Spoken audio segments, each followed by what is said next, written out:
E então vamos à nossa terceira aula, onde a gente vai conversar sobre uma visão geral dos subsistemas de RH e também ideias aqui de equipes de RH de acordo com o porte da empresa e de acordo com aquilo que hoje está em alta no mercado, tá bom?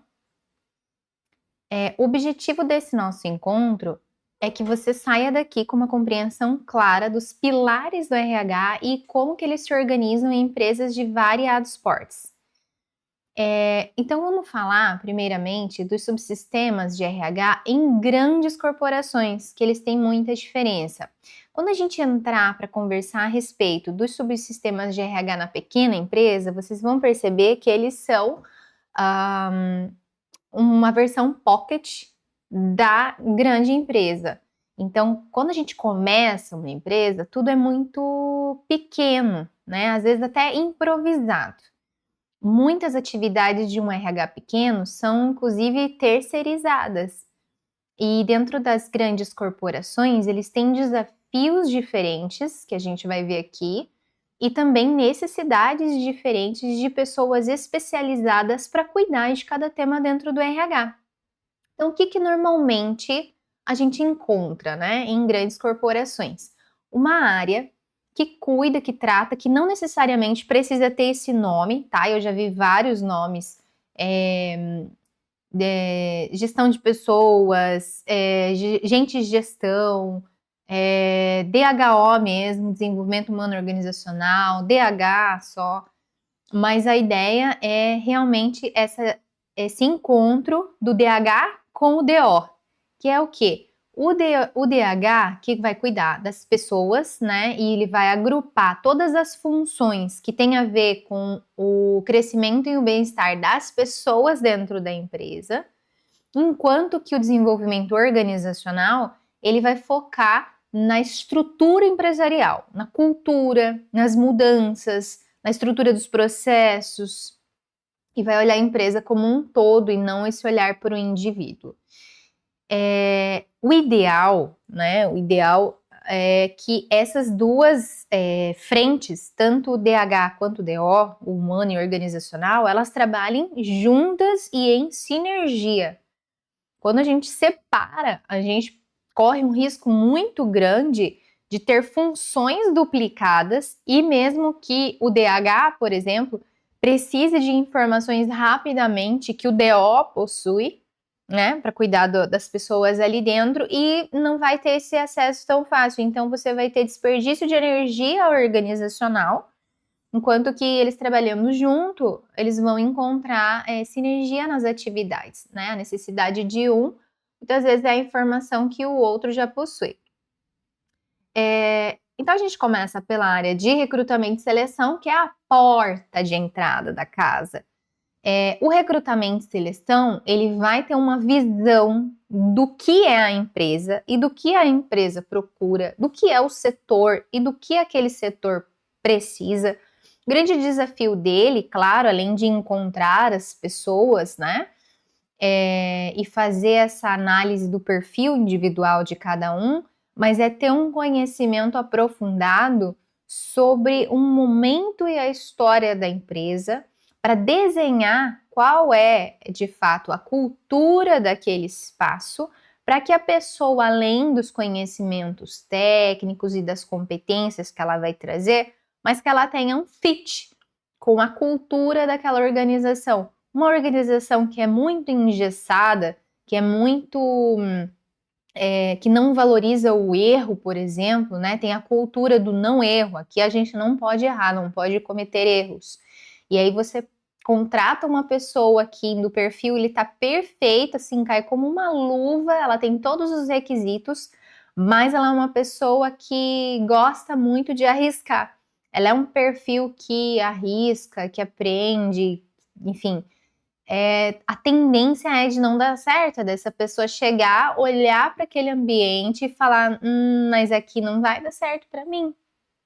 Ou da própria empresa mandar ela embora muito rapidamente. Então, esse desafio de você entender o que é que a empresa está buscando, em que momento a empresa está, cultura, tem muito daquilo que não é dito, mas que você percebe, né? E que as pessoas às vezes falam, mas não está nos manuais. Então, tem essa sutileza importante de perceber. E aí, essa grande empresa que tem um setor de recrutamento e seleção, muitas vezes a parte mais robótica e de volume, ela vai contratar agências especializadas em processos de recrutamento. Então, o candidato já vem pré-triado por essas empresas, né? Mas hoje em dia, elas têm, as grandes, né, que tem muitos candidatos interessados, muitas vezes elas já têm lá dentro do próprio site delas um lugar onde o candidato pode escrever seu currículo, e ali eles têm uma triagem, e elas trabalham também com essas outras agências, né, que cobram por processo ou de recrutamento ou por taxa de sucesso. Então, quando você contrata um dos candidatos que a empresa enviou, ela cobra uma porcentagem sobre o primeiro salário desse colaborador, dependendo do nível ali do cargo, né? Quanto mais alto o cargo, maior a taxa que essas empresas cobram. E o recrutamento e seleção interno da empresa vai cuidar, então, da outra fase do processo de seleção, que é fazer uma entrevista baseada ali em competências, para entender esse fit cultural. Muitas vezes, num segundo momento, o gestor da empresa também participa da entrevista, né, o gestor da vaga, da área. E aí, o trabalho do recrutamento e seleção, ele encerra no momento em que o candidato é contratado. Porque pode acontecer até no último minuto o candidato desistir, né? A área de recrutamento e seleção, ela sofre muito com o ghost dos candidatos, que é quando o candidato some, desaparece, e infelizmente é dos dois lados, né? Eu trabalho com processos de hunter, eventualmente, e existem muitas empresas também que não dão retorno para os candidatos, eles ficam eternamente esperando e não tem esse retorno na empresa. Então, dos dois lados estão acontecendo esse ghost, né? Muito por causa da grande quantidade de atividades e informações a que nós estamos expostos ultimamente, mas esse é um fato, é um movimento que tem se tornado muito comum. O setor de remuneração e benefícios, ele vai estudar estrategicamente como essa empresa está posicionada, a política dela de remuneração. Cada empresa tem uma política, né? McDonald's, por exemplo, a política deles é de contratar jovens que estão procurando sua primeira experiência no mercado e pagar um valor, né, menor, mais baixo. E aí, quando esse jovem decide ir para outro lugar, tá tudo bem, porque eles vão pegar outro jovem que está procurando primeira experiência. É uma questão de definição de política, né, de contratação, de remuneração, de salário. Qual que é a diferença entre salário e remuneração? Salário é aquele valor que vai na carteira de trabalho registrado, né? Salário é o valor que aparece lá para a pessoa na hora da contratação. É o seco, né? O bruto. A remuneração é a composição do salário e mais os benefícios pecuniários que ela vai receber. Então, se ela receber um auxílio educação, se ela receber um auxílio refeição, se ela receber um vale alimentação, os benefícios pecuniários que essa pessoa recebe vai compor a remuneração dela. Então, grandes empresas têm um setor para olhar para o mercado, entender qual é a nossa política de remuneração e benefícios e compor algo que seja atrativo para os candidatos. Dependendo do nível hierárquico que nós estamos falando de política de remuneração, na base, por exemplo, na operação, a gente vê muitas pessoas trocando de trabalho por uma diferença no salário aí de R$40, né? E muitas vezes esse público acaba não olhando para a composição da remuneração, os benefícios, e aí acaba trocando realmente de trabalho por uma questão bem significativa, bem irrelevante até, né? Essa acho que seria a palavra. Mas que para a pessoa naquele momento está fazendo a diferença. E aí ela escolhe, né? Ou porque vai trabalhar um pouco menos, ou porque vai trabalhar mais perto de casa, né? São fatores que a pessoa considera ali na hora da troca de trabalho. Já na alta gerência, né? De gerência, coordenação, supervisão para cima, direção, aí esses pacotes de benefício que essa área considera, eles já são estratégicos, porque para a gente trocar uma direção de empresa, a gente tem grande impacto em toda a organização. E essas pessoas, elas são mais raras no mercado, né? O mercado paga mais pela sua raridade como profissional. Quão difícil é encontrar uma pessoa como você, com os seus conhecimentos e habilidades, que a gente chama de competências, né? Então, essa área vai cuidar exatamente da competitividade nesses aspectos. Cargos e salários já vai olhar para a empresa como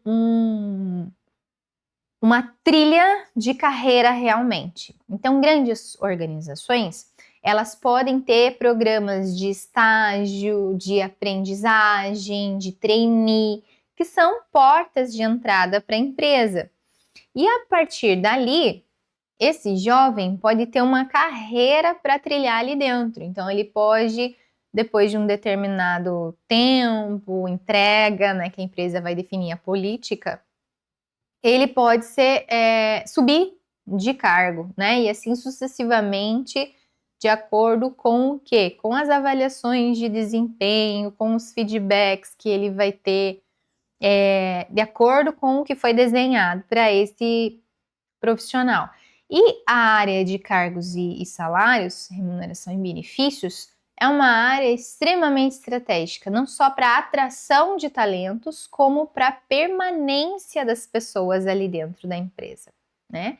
É lógico que isso não garante que o profissional ele fique, mas ele certamente, quando a gente olha dados e números, vai reduzir muito tanto o absenteísmo, que é a pessoa faltar ao trabalho, quanto o turnover, que é a pessoa trocar de trabalho, né, as saídas da empresa. Então, é uma área bastante estratégica. Já a área de T&D, que é a área de treinamento e desenvolvimento, em grandes corporações, em grandes empresas, ela vai receber dados e informações da avaliação de desempenho desse colaborador, do processo de recrutamento e seleção, onde pode ter sido identificado um gap, ali, um espaço necessário de desenvolvimento, e aí vai sinalizar para a área de treinamento e desenvolvimento, ou o próprio gestor da pessoa, ou a própria pessoa no processo de autoavaliação, vai perceber que tem gaps, que tem lacunas de desenvolvimento, e vai sinalizar para a área de treinamento e desenvolvimento. Mas essa área também, ela pode estrategicamente cuidar dos processos de educação para aquilo que eu quero que os meus funcionários, que os meus colaboradores dentro da minha empresa saibam. Então, eu posso treinar eles sobre um novo produto, sobre um novo processo, eu posso treinar eles sobre a cultura da empresa, especialmente corporações grandes que têm filiais espalhadas ou unidades espalhadas, longe geograficamente, tem um grande desafio de manter a cultura, uma cultura única, e não uma cultura espalhada, uma em cada unidade, como se fossem diferentes empresas, né? Esse é um desafio muito grande. E a universidade corporativa, em grandes organizações, vem para cumprir esse papel, tá?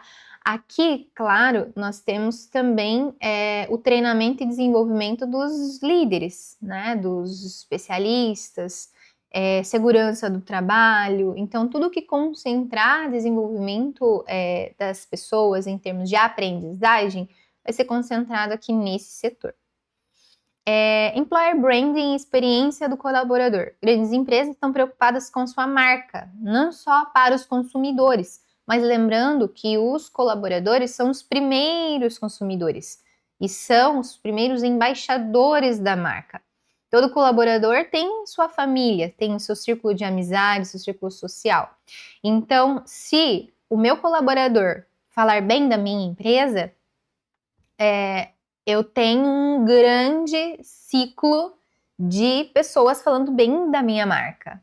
E isso as empresas já perceberam e trabalham para manter, tanto para os candidatos, uma boa experiência de entrevista, de dinâmica, de seleção, porque mesmo que ele não seja aprovado para trabalhar na empresa, ele é um possível cliente, né? Ele está ali inserido dentro da comunidade e ele vai falar da marca. Então, essa área vai trabalhar exatamente isso, para reforçar a marca, não só externamente, mas internamente também. O setor de saúde e segurança do trabalho, eu vou deixar aqui nos anexos dessa aula a legislação que fala qual é o tamanho mínimo de equipes que eu preciso ter de acordo com o porte da minha empresa na área de saúde e segurança do trabalho. Aqui inclui medicina também, né? Medicina do trabalho. Conforme o número de colaboradores que eu tenho, a lei prevê obrigatoriamente que eu tenha um corpo dentro da minha empresa preparado para cuidar de aspectos de saúde, medicina, segurança, qualidade de vida, né? E é o órgão que vai cuidar da área que vai cuidar da gestão da CIPA, que é a Comissão Interna de Prevenção de Acidentes. Então, esta área aqui ela vai tratar desses aspectos dentro da minha empresa. E nas grandes precisa ter um corpo próprio para olhar para isso. Já o departamento pessoal, nessas grandes corporações, ele vai cuidar não só dos aspectos de folha de pagamento, de pagamentos de benefícios, de rescisão, de férias, a parte mais burocrática dentro da gestão de pessoas, mas também das relações trabalhistas e sindicais. Em empresas menores, normalmente o próprio departamento jurídico já cuida desses aspectos, mas em grandes não, ele já tem uma demanda suficiente para justificar eu ter pessoas especializadas aqui dentro para cuidar somente dessas relações, que são relações bem singulares, né? Muito voltada a movimentos dos empregados, a leis, a direitos, a discussões, a negociações, especialmente, de acordos coletivos de trabalho, de convenções coletivas de trabalho. Então, são aspectos que, na grande, é importante que se tenha pessoas especializadas. Já a gestão de talentos e sucessão vai fazer o acompanhamento depois, né, que as pessoas entram ali na empresa, ele vai ter um olhar diferente da área de treinamento e desenvolvimento.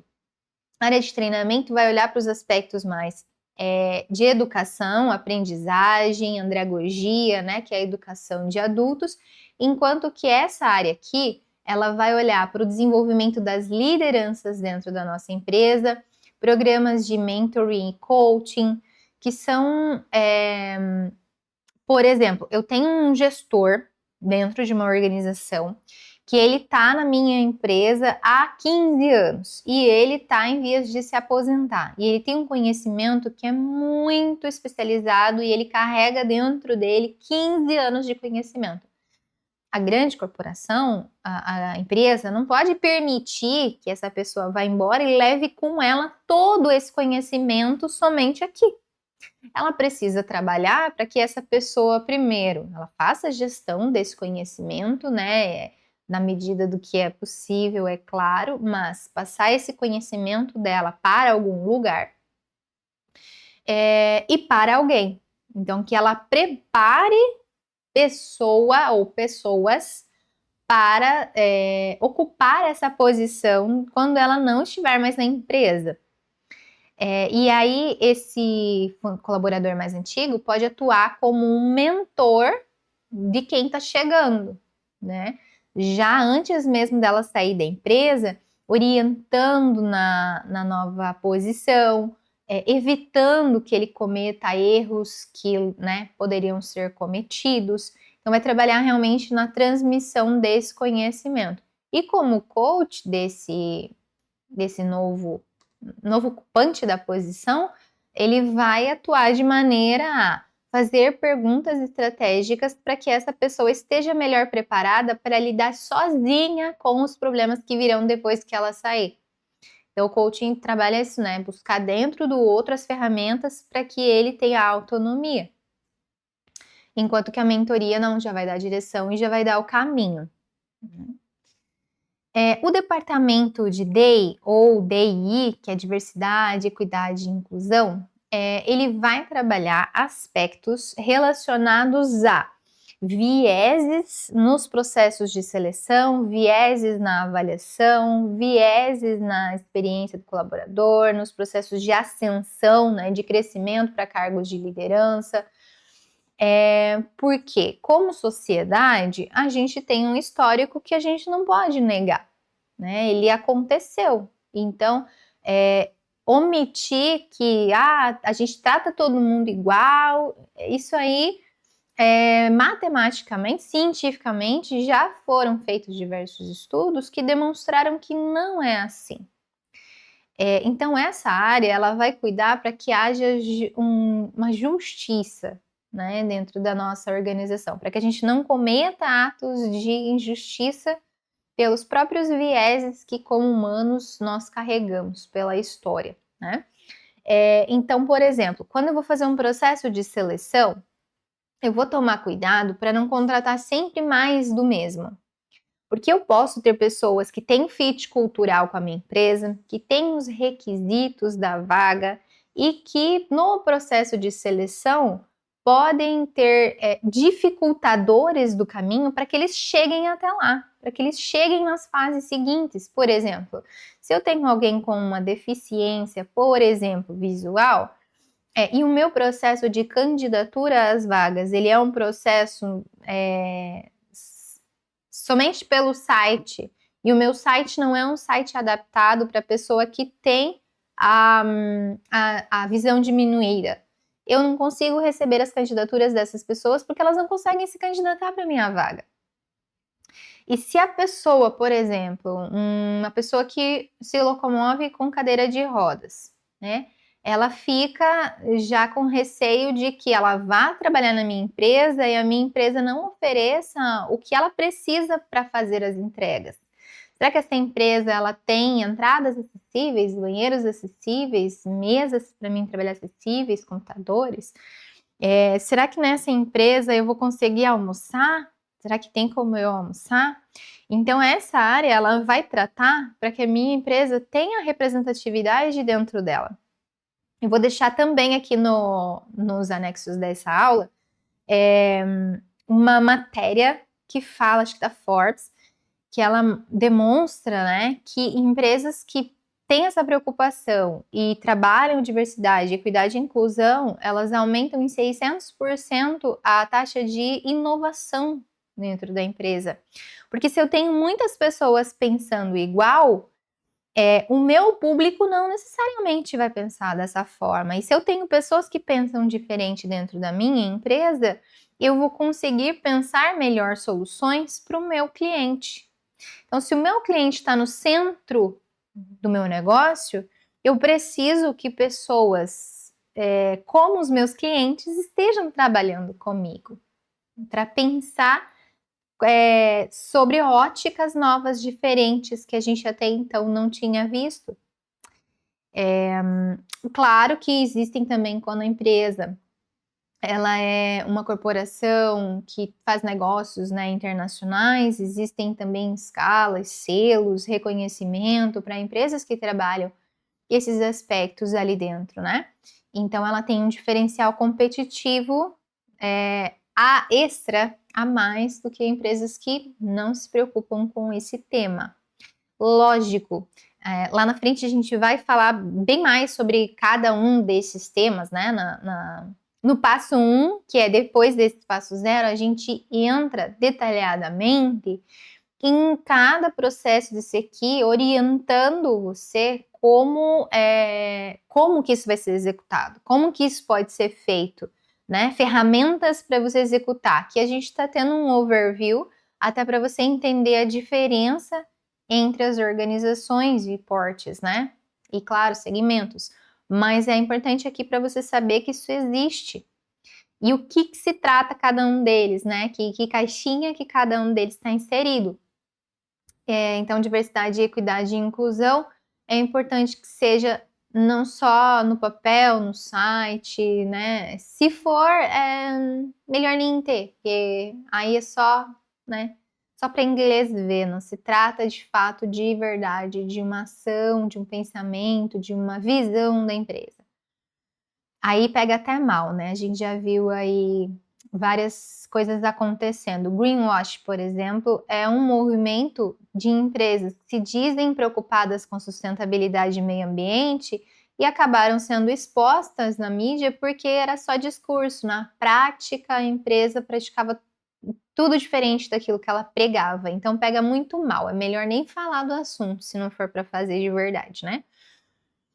Bem, a área de compliance é uma área que ela pode estar ligada ao jurídico, à ESG, ao RH, à própria direção da empresa, porque ela é uma área que ela vai cuidar para que quando a gente cresce muito, né, pode acontecer de um setor está trabalhando de um jeito, outro setor está trabalhando de outro jeito, cada um pensando, aí um setor cria uma norma, o outro setor cria outra norma, e às vezes as normas não se conversam entre si. Então, o compliance, além de, claro, diversas outras funções, mas ele vai cuidar para que as normas e políticas internas, elas falem uma mesma língua e que as pessoas consigam se entender aqui dentro da empresa e que a empresa esteja seguindo a legislação externa, para que a gente não cometa erros sérios graves, né? Então, às vezes ela fica aqui conectada ao RH e às vezes não, né? Por exemplo, saiu há alguns anos atrás a LGPD, que é a Lei Geral de Proteção de Dados. O RH foi uma das áreas extremamente afetadas, né? A vendas também, quando coleta dados de interessados no nosso produto. Mas a área de RH tem acesso a dados pessoais dos colaboradores, tem acesso a informações dos dependentes dos colaboradores, tem informações dos estagiários, dos menores aprendizes, que muitas vezes são menor de idade, e esses dados são considerados sensíveis. Às vezes o próprio diretor da empresa é uma pessoa politicamente exposta, e aí tem que ter um tratamento diferenciado desses dados. Isso tudo afetou a área de RH, até que ela conseguisse se localizar e se organizar. Hoje isso já está mais assentado nas empresas, mas ainda tem muitos desafios pela frente, tá? Comunicação interna, que está logo aqui do ladinho do compliance, que é justamente para que seja disseminado aqui dentro aquilo que a empresa espera de cada um, qual que é o papel, a responsabilidade, o que não é tolerado. Quando a empresa, por exemplo, vai lançar um novo produto ou serviço, a comunicação cuida para que os nossos colaboradores sejam os primeiros a saber. Quando houveram promoções, quando a empresa foi parar na mídia, né? E aí a gente precisa ter uma orientação de como que os nossos colaboradores devem responder, caso sejam abordados, entrevistados. Então, essa comunicação interna, ela pode estar vinculada ao RH ou ela pode estar vinculada ao próprio setor de comunicação social, né, da organização, ou trabalhando juntos. Gestão da mudança vai cuidar de momentos em que a empresa sofre fusões, aquisições, venda, ou quando ela está mudando de sede, ou quando ela está mudando de diretoria, ou quando ela está mudando suas políticas, né, de uma maneira mais simples ou mais radical. Esse setor aqui vai tratar de momentos e movimentos em que a empresa precisa de um olhar sobre aquilo que está mudando ali dentro, né? E trabalhar isso junto com as pessoas para diminuir as resistências. Setor de cultura e engajamento vai entender a cultura que está instalada inicialmente, né? Porque mesmo que não seja mapeado, já existe uma cultura em todas as organizações. Se é uma empresa de uma pessoa só, a cultura é a dessa pessoa. Se tiver duas, né? Da mesma forma, então a cultura é um modo de trabalhar, um modo de a gente entender as coisas aqui dentro. Se mudança é bom, se mudança não é bom, se a empresa é boa, se a empresa paga bem, se aqui dentro a gente tem que apagar a luz antes de sair, se a gente não pode desperdiçar material de escritório, se aqui a gente valoriza o bom dia, boa tarde, o cumprimento, o respeito, se aqui a gente coloca nosso cliente no centro da tomada de decisão, ou se aqui os colaboradores podem se tratar de maneira mais informal ou não, aqui o tratamento é mais formal, o próprio código de vestimenta ali da organização, se as pessoas elas são determinadas no processo de venda, a fazer a venda a qualquer custo ou não, se a gente precisa pensar antes de mais nada, se aquela venda ela é benéfica para todos os lados, então existe um código, que às vezes é um código escrito, às vezes é um código somente falado, atuado, né? Ou às vezes das duas formas, às vezes acontece dela ter um código escrito e na prática acontecer exatamente de outras formas. Então, esse setor aqui, ele tem um olhar, um viés mais social para a dinâmica que acontece dentro da empresa. Existem meios, ferramentas, dependendo, claro, tudo do contexto, mas para a gente entender isso. Como nem sempre é falado, então tem uma sutileza que a gente precisa pegar e existem ferramentas para isso. Mais para frente a gente vai ver também, tá bom? Aqui no setor de tecnologia e dados de RH é onde nós levantaremos, através de ferramentas automatizadas ou de ferramentas de inteligência artificial ou, né, de softwares, enfim, conforme a escolha da empresa, mas para coleta de dados e informações a respeito de comportamento, a respeito de entrada de colaboradores, de faltas, de afastamentos, onde nós olhamos para os números de quanto estamos investindo ali no capital humano ou gastando com folha de pagamento. Então, tem toda uma inteligência que vai entregar dados para serem usados na tomada de decisão. Por exemplo, existem sistemas de levantamento de dados e People Analytics que eles já fazem uma preditividade, né? Tem um sistema preditivo que vai me dizer qual o colaborador que tem a tendência a ficar doente, se afastar, de acordo com alguns sinais que começam a acontecer antes desse momento chegar. Eu vou trazer um exemplo aqui. Então, o meu colaborador, ele começou a apresentar um meio-dia de atestado, aí depois ele apresentou um dia de atestado, 3 dias de atestado. Então, o meu sistema, ele tem uma análise por trás, né, um algoritmo que ele está preparado para me indicar fatores que são fatores que acontecem antes do afastamento. Então, eu já consigo saber que eu preciso atuar com aquela pessoa, né, junto ali com a medicina do trabalho, junto com a assistência social, para entender o que é que está acontecendo e entender se eu posso e como eu posso intervir para que esse afastamento não aconteça, para que antes disso acontecer eu possa agir. Então, ele vai me trazendo dados e informações para eu tomar a decisão antes que seja tarde demais. Essa é grande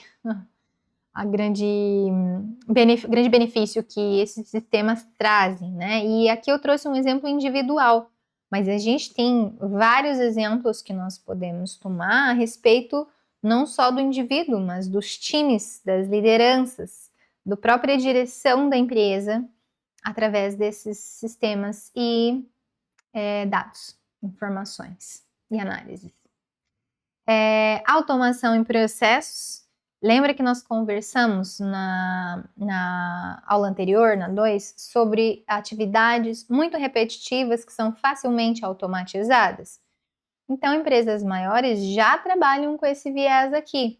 Do que é que não está agregando valor e eu consigo automatizar, muitas vezes por trás dos botões, eu nem preciso ter ninguém apertando um botão, porque, por exemplo, é um relatório que eu preciso emitir todo dia 5 sobre rescisões no mês passado. Essas informações, elas já estão dentro do sistema, uma vez que o operador, né, lá do departamento pessoal, emitiu a rescisão desse colaborador, essa informação ela já está dentro do sistema. E eu já sei que eu preciso dessa informação todo dia 5. Então, eu consigo automatizar o processo de envio desse relatório todo dia 5, sem eu precisar fazer nada. Então, eu não preciso de alguém para emitir um relatório, a informação já está no sistema, eu só preciso dizer para esse sistema que todo dia 5 ele tem que enviar essa informação para o fulano e para o Beltrano. Essa é um exemplo, assim, que é super comum de acontecer, mas várias outras coisas também. Por exemplo, cadastro de um colaborador. O cadastro de um colaborador dentro do sistema, ele é um processo que o próprio colaborador consegue inserir os dados dele dentro de uma API ou dentro de onde for, né? E esses dados, eu não preciso que um colaborador do RH faça o lançamento. Eu só preciso de um sistema que faça checagem desses dados estão certos na Receita Federal, o nome dele está certinho, o CPF dele está certinho. O que ele tem de erro aqui, de inconsistência? Eu não preciso de alguém dizendo para o colaborador isso. Claro, eu preciso ter um olhar ali de alguém que gerencie para ver se nada vai sair fora do que foi automatizado, programado, enfim. Mas percebe que é um olhar que ele tem uma duração pequena e ele não é tão estratégico, não agrega valor para o processo. Se a empresa ela oferece um serviço de consultoria, o processo de contratação ele é importante, mas ele não agrega o valor para a consultoria em si. Se a minha empresa vende embalagens, o processo de contratação, não o processo de seleção, né? Mas o processo de contratação ali mais burocrático, ele é facilmente automatizado e ele não agrega valor para o meu produto final, que é a embalagem, diretamente, né? Então, essas atividades a gente precisa olhar com cautela, porque a máquina rapidamente substitui isso aqui, tá? E o que eu tô te trazendo não é como uma profecia, é o caminho, o curso natural das coisas acontecerem. Aquilo que trouxer menos esforço para o ser humano e conseguir fazer com que ele economize recursos, sejam humanos, financeiros, de materiais, de tempo, é um processo natural que aconteça, né? E para as empresas não é nem um pouco diferente. E o Business Partner, ou consultoria interna, que é exatamente um setor que vai pegar o desenvolvimento humano, o desenvolvimento organizacional, juntar essas duas coisas e entregar inteligência de negócio. É uma pessoa, um setor, né? Uma pessoa que vai estar preparado para dialogar, conversar e reunir dados e informações com tudo isso que a gente viu até aqui de setores dentro do RH e fazer a junção disso tudo, gerando inteligência. E inteligência competitiva, né? Diferenciais competitivos e que gerem valor, né, para o meu negócio. Tá fazendo sentido para você? Se você ficar com dúvidas com relação à implementação, fica à vontade para colocar sua dúvida aqui embaixo, tá? No espaço próprio para isso. E aí eu mesma ou alguém da minha equipe vem dar uma lida e responde você com todo carinho, tá? Agora vamos ver como é que isso aqui dentro da pequena e da média empresa vai acontecer. Então, normalmente a gente não tem um setor de DHO. Normalmente a gente tem 1, 2, 3 pessoas dentro do RH para cuidar de tudo isso.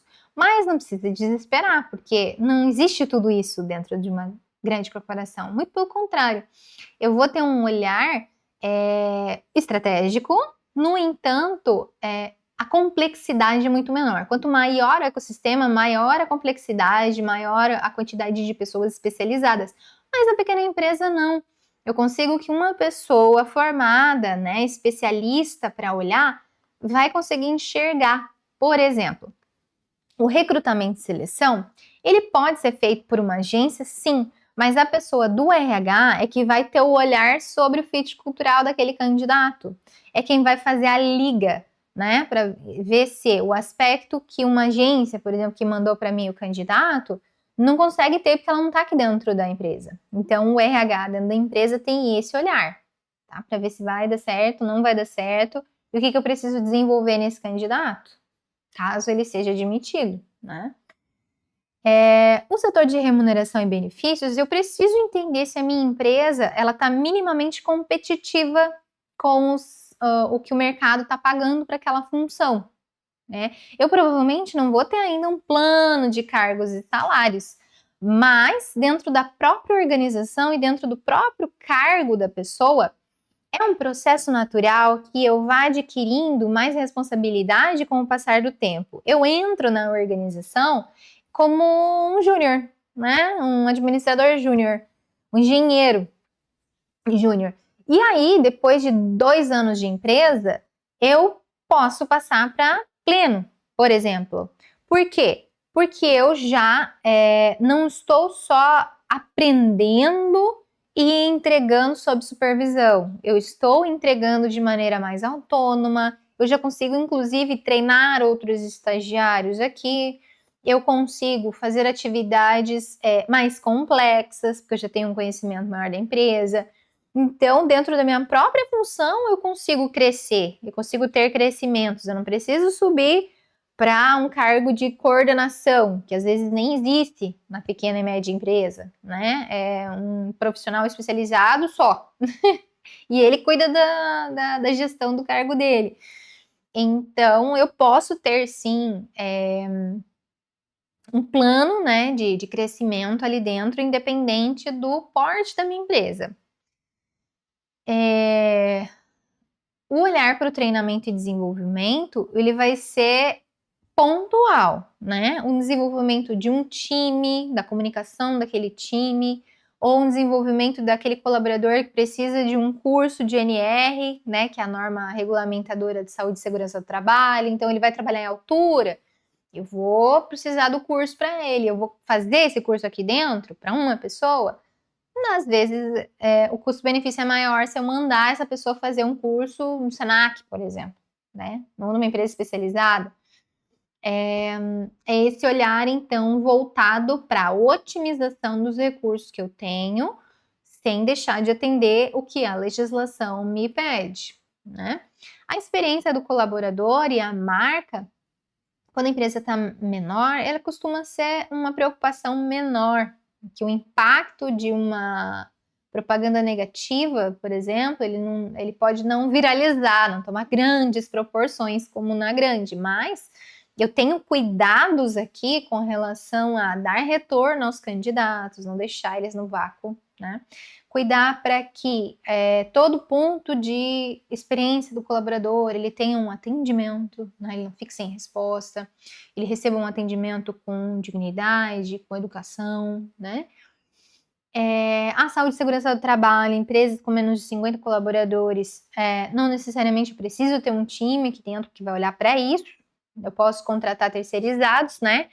Eu posso contratar um técnico de segurança do trabalho, que vai elaborar os documentos que eu preciso, né? O PPRA, que é o Programa de Prevenção de Riscos Ambientais, o PCMSO, que é o Programa de Controle Médico de Saúde Ocupacional, que vai dizer se a minha empresa tem riscos de saúde para o colaborador, que exames admissionais que ele precisa fazer, que exames periódicos que ele precisa fazer de desligamento. Ele vai dizer para mim se esse meu colaborador precisa usar um EPI, que é um equipamento de proteção individual. Então, existem empresas especializadas que emitem esse documento e fazem a cada 2 anos, dependendo do grau de risco da empresa, né? Isso também é um fator que altera alguns prazos, mas eu preciso revisitar isso, rever se precisa de atualização, se entraram cargos novos, se saíram. E a própria medicina do trabalho, que é quem vai fazer os exames dos meus colaboradores, né, antes deles entrarem, também eu posso contratar uma empresa que vai fazer pontualmente o exame daquele colaborador. E a compra, né, dos EPIs, claro que eu preciso ter uma organização dessas informações todas e o máximo que eu conseguir de automações e lembretes, sincronização com a minha agenda de trabalho, né? Lá na frente a gente vai falar também sobre isso. Mas por quê? Para eu fugir do caderninho. Porque se eu anoto no caderninho, eu dependo de mim lembrar de voltar no caderninho para olhar prazo, né? E isso, além de gerar um desgaste mental, energia ali, porque fica com aquela pendência, né? Tá aberta, a janelinha tá aberta. Eu fecho a janelinha quando eu despreocupo daquilo. Eu sei que, por exemplo, a agenda vai me lembrar que daqui a 6 meses eu preciso pedir uma revisão desse documento, que daqui a 12 meses eu preciso pedir uma revisão desse documento, que daqui a 8 meses eu preciso comprar novamente um equipamento de proteção individual para o meu colaborador. Eu preciso de um calendário que me lembre de forma automatizada, né? Eu preciso estar bem ajustado para eu não ficar refém de processos que são bem cronometrados, vamos usar essa palavra, tá? Departamento pessoal, dependendo da empresa, também contrata contabilidade para fazer externamente essa parte, né, de geração de folha de pagamento, de cálculo, de transmissão para o governo federal, enfim, de informações que são obrigatórias. Mas quando eu tenho dentro da empresa, ele também, né, tem um calendário que eu preciso seguir. A gente vai falar mais na frente também sobre isso, mas de um calendário que eu preciso seguir para não correr o risco de sofrer penalização, multa, pagar em atraso, né, as obrigações da empresa, aí eu não consigo emitir certidões para minha empresa, eu posso até perder, especialmente quem trabalha com o governo, né, perder clientes por conta disso. Então existem preocupações que são legítimas aqui e tem um calendário que a gente precisa acompanhar bem de pertinho, com prazos bem apertados, né? E justamente para que o meu colaborador não tenha problemas com pagamento, né? Porque isso afeta diretamente a moral e a motivação da pessoa para trabalhar. Relações trabalhistas e sindicais normalmente é feito, né, por um jurídico que muitas vezes não é próprio, é contratado, terceirizado e vai lidar pontualmente com as situações também. A gente precisa, claro, ter o conhecimento da legislação até para poder orientar, para poder seguir, mas não é algo tão especializado, né? O gestão de talentos e sucessão, normalmente em empresas menores, é feito pelo próprio líder dessa pessoa, que vai ter um olhar para ela do que ela está precisando, né? E trabalhar o desenvolvimento dela, tanto de habilidade, de comportamento, ou da parte mais técnica mesmo, né? Então, se eu tenho uma avaliação de desempenho, é um momento formal para eu conversar com ele a respeito do desenvolvimento dele, mas não aconselho que seja esperado no momento da avaliação formal para falar sobre desenvolvimento e aprimoramento desse colaborador. Quanto mais em tempo real o feedback vier, mais vai fazer sentido para a pessoa que está recebendo.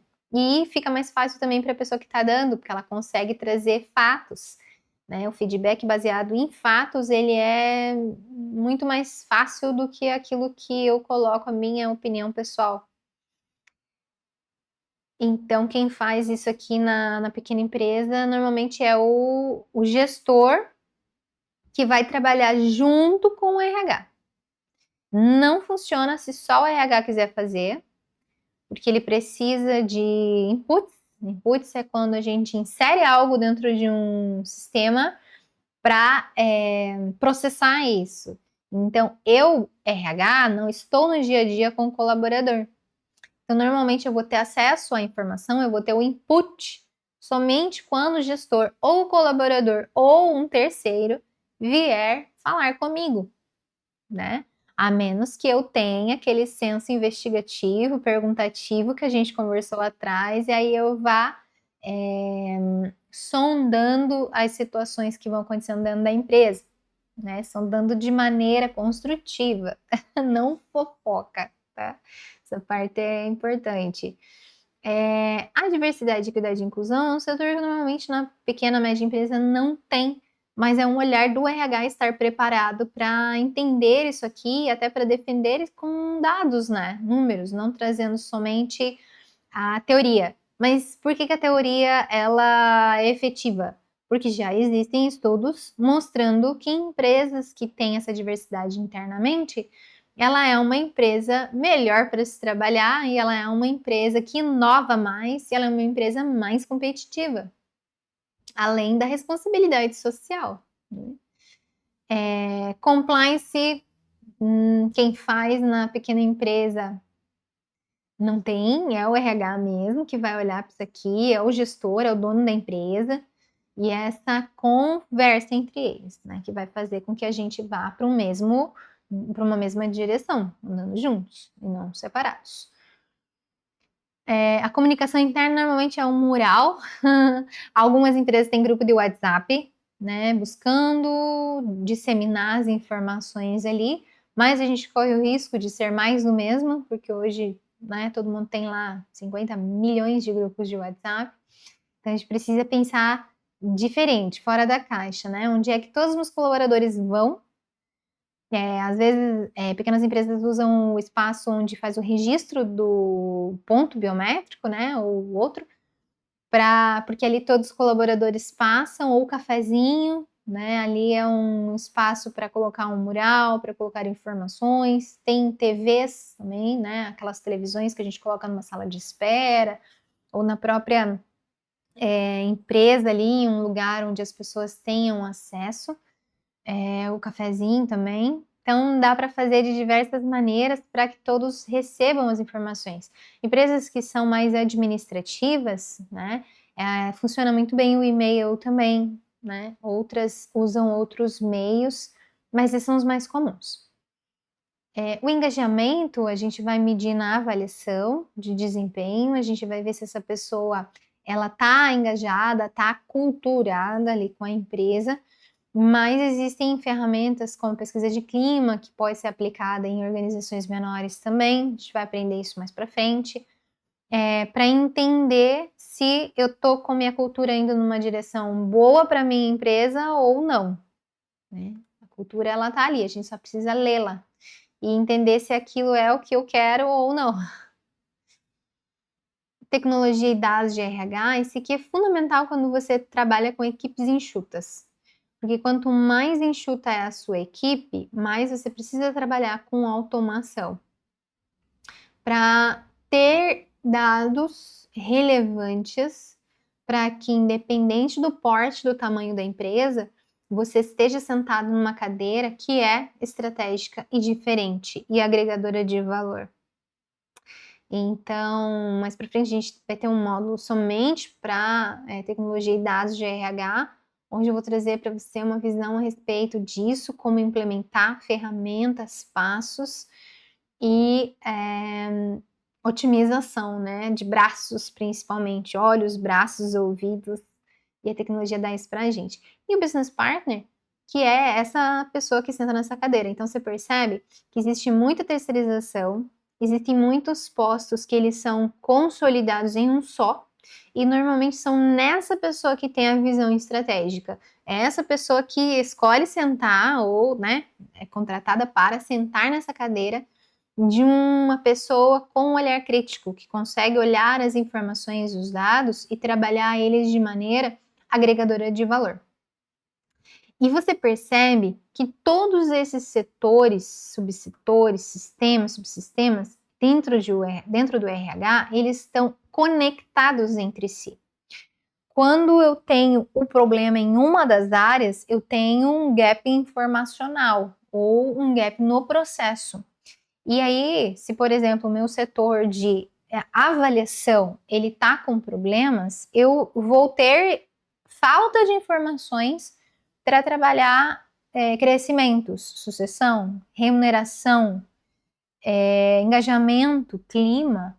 Então, é interconectado. Cada setor não é interdependente, mas é dependente um do outro para trabalhar. Independência é grande ou se é pequena. E aí, eu lembro da parábola dos 3 cegos. Não sei se você já conheceu essa parábola, mas se esse vídeo essa aula já está muito comprida, eu vou colocar para você aqui embaixo o link dessa história, aí você vai dar uma olhadinha lá e daí me conta o que você achou, se você percebe que essa interdependência dentro do RH hoje, ela acontece ou não acontece, tá bom? Pode colocar aqui nos comentários da aula ou no canal que você preferir. Um beijo! A próxima aula a gente vai falar sobre organograma, fluxograma e mapa mental para iniciantes. Até lá!